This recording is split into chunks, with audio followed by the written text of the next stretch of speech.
Welcome friends. এখানে তোমরা WBCS preliminary 2023 পরীক্ষার 132 নাম্বার একটি প্রশ্ন দেখতে পাচ্ছ।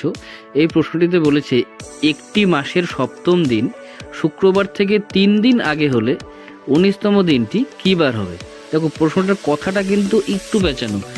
একটি মাসের সপ্তম দিন অর্থাৎ 7 নাম্বার দিনটি শুক্রবার থেকে 3 দিন আগে হলে 19তম দিনটি কী বার হবে।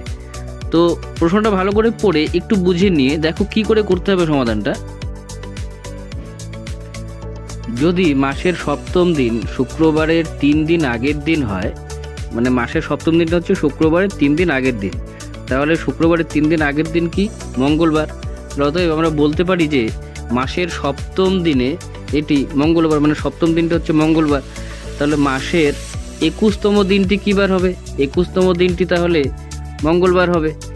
এখন এখানে চেয়েছে হচ্ছে 19তম দিন।